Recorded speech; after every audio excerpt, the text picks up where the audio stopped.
is no longer, or there is to a much lesser extent, a stigmatization, if you like, of the gay community. And there is now, they say now they can look at themselves as with other descriptors. So those descriptors might be, I am a small business owner, I am a property owner, I am a spouse, or I am a parent. So in other words, I define myself in a different way. But for the businesses themselves, and I'm sorry if I'm sort of coming around this the other way, but for the businesses that are here, what we need to have is an environment, a regulatory environment, a tax environment, a business environment that favors small business. So in other words, if there is a burden on those businesses just to be able to carry on, and it will be increased by another 8%, by the way, for all the service businesses as of July the 1st, this is a death knell. It is a death knell for all business, not just the ones here.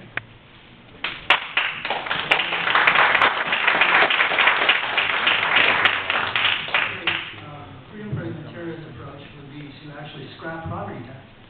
We believe that by getting rid of property taxes, this will enable businesses, obviously, it would be a lot better for businesses, and convert the PST into a broader-based value-added tax, which means that you would lower the PST, enable municipalities to add their own tax, and so that way there would be competition amongst municipalities. This would be a lot better than, again, if you look at the tax regime and the taxes in this province. Actually, I don't know if many people know that the income tax was actually brought into this province of Ontario by the Progressive Conservative Party to pay for the OHIP in 1969.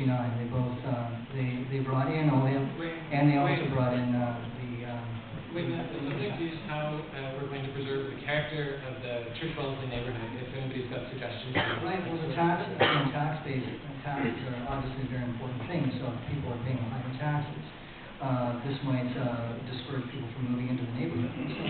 So I think dealing with the tax issue is very important. Okay, anyone else on that subject? Yes, Kathy? The neighborhood is about the people that live and work here, so I think certainly when I was going up and down Church Street on Saturday with Jack Layton, the store owners were bitterly complaining about the HST, that's not going to help them stay in business. I think we have to look at measures to keep people who live and work in this community here and make it attractive to others, so that would include making sure that people are not losing their housing, so eviction prevention measures, and also looking at increasing minimum wage and social assistance rates. Go on and on, but that's one example. Okay. Glenn?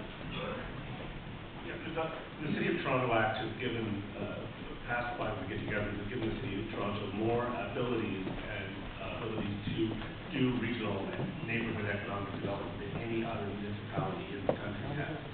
They have the ability to do incent taxes. They have the ability to create corporations and have natural person powers. I would suggest we take a page out of what's happened in Philadelphia and Pittsburgh downtown and develop a partnership, declare this a national, quite frankly, historical thing. This is Canada's gay, lesbian, transgender, and bisexual Main Street. The McGuinty government has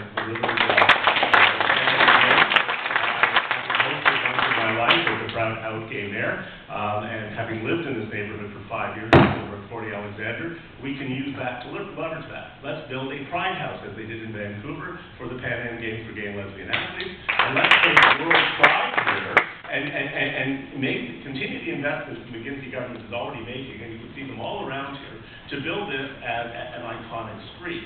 The tax reform abilities that we have, which exist, I would like to expand, working with City Council, to allow for cultural improvements to buildings, aesthetics and facades that people could write off against their property and business tax. And I think by the time we get to the general election within 20 months, we will have a new City Councillor.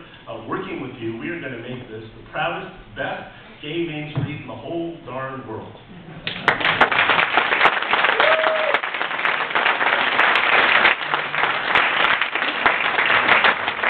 I've got a few